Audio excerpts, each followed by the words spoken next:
Next question करते हैं। अच्छा क्वेश्चन है ये, ढंग से समझना है आपको। If a particle takes t seconds less and acquire a velocity of v metre पर second more in falling through the same distance starting from rest on two planets where acceleration due to gravity are 2g and 8g। ठीक है, दो अलग अलग planet हैं, एक पे acceleration due to gravity क्या है 2g है और एक पे एक्सेलरेशन ड्यू टू ग्रेविटी क्या है 8g है। ठीक, उन दोनों प्लैनेट्स पे पार्टिकल गिराया जा रहा है सेम डिस्टेंस से, रेस्ट से गिराया जा रहा है सेम डिस्टेंस से। तो एक प्लैनेट पे जो टाइम लगता है वो t सेकेंड लेस लगता है और उसी प्लैनेट पे जो वेलोसिटी एक्वायर करता है वो v मीटर पर सेकेंड एक्स्ट्रा वेलोसिटी एक्वायर कर लेता है। ठीक है, तो अगर मैं ग्राफ या डायग्राम थोड़ा ड्रॉ करने की कोशिश करें तो मान लीजिए एक प्लैनेट की सरफेस ये है और दूसरे प्लैनेट की सरफेस ये है। ये प्लैनेट 1 है, ये प्लैनेट 2 है। यहाँ पे एक्सेलरेशन ड्यू टू ग्रेविटी जो है वो 2g है और इस प्लैनेट पे एक्सेलरेशन ड्यू टू ग्रेविटी क्या है 8g है। दोनों प्लैनेट पे एक ऑब्जेक्ट को गिराया जाता है सेम हाइट से।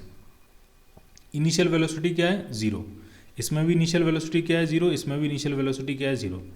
दोनों पे जो हाइट है वो भी क्या है सेम है, कुछ मान लेते हैं h, स्मॉल h। ठीक, अब यहाँ से साफ दिख रहा है किस प्लैनेट पे जो टाइम होगा वो ज़्यादा लगेगा।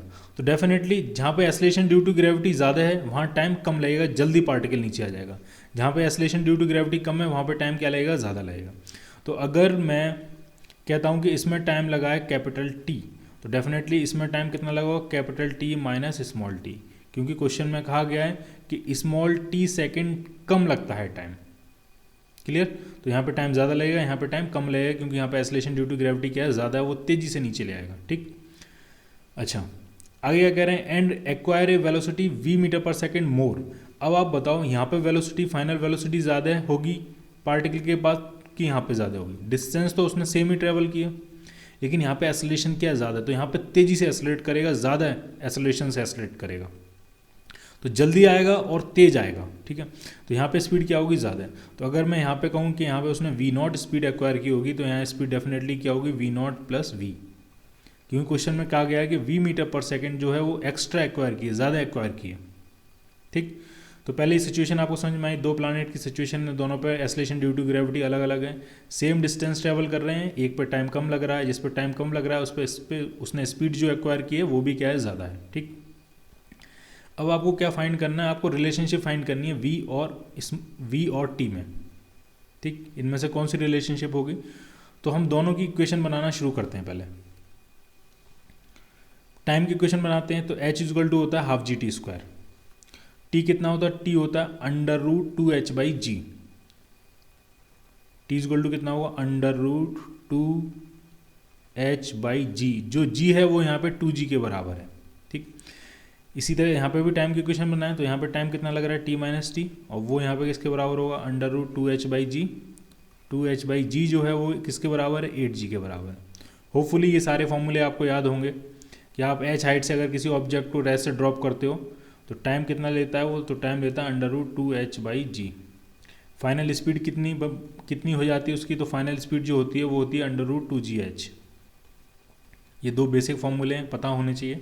ठीक, यहाँ पे फाइनल स्पीड कितनी उसने गेन की है, तो v0, तो v0 कितना होगा, v0 होगा अंडर रूट 2g, g की जगह क्या है 2g और h, कंफ्यूज नहीं होना, जहाँ पे g फॉर्मूले में आता है वहाँ पे हमें क्या पुट करना है 2g, और इस केस में क्या पुट करना है 8g।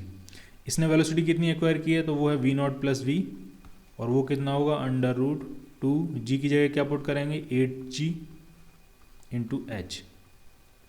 क्लियर, ये चार इक्वेशन बन गई। इन चार इक्वेशन से हमें कुछ भी करना है ताकि v और t में एक रिलेशनशिप आ जाए।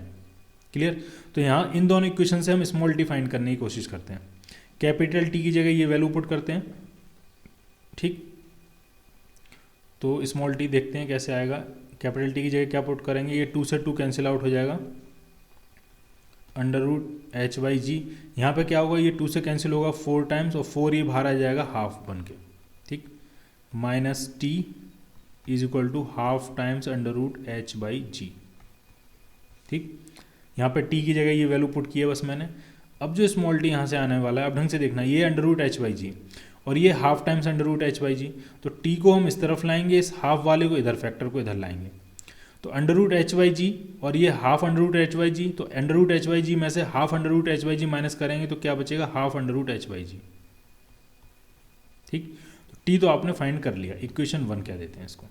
इसी तरह से अब हम वी फाइंड करेंगे, तो सेम ये क्या है, ये 2 और 2, ये 2 अंडर रूट के बाहर आ जाएगा। यहाँ 8 2 16 है, तो 16 में से 4 अंडर रूट के बाहर आ जाएगा। ठीक, वी नॉट की वैल्यू यहाँ पुट कर देते हैं, तो वी नॉट की वैल्यू क्या है, 2 under root g h plus v equal to क्या, 4 अंडर रूट जी एच। तो यहाँ से वी कितना आने वाला है, 4 अंडर रूट जी में से 2 under root g h minus करेंगे तो 2 अंडर रूट जी एच बच जाएगा। ये सेकंड इक्वेशन।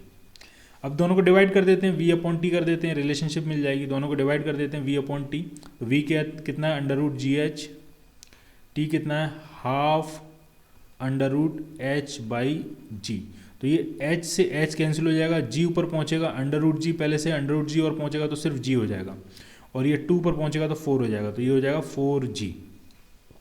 तो क्या रिलेशनशिप मिल गया, v और t में, v इक्वल टू हो गया 4gt। क्लियर। तो कौन सा आंसर मैच करेगा आपका, बी पार्ट। ठीक है, तो जितना कॉम्प्लिकेटेड क्वेश्चन दिखने में था, सॉल्व करने में उतना कॉम्प्लिकेटेड नहीं था, लेकिन अच्छा क्वेश्चन था।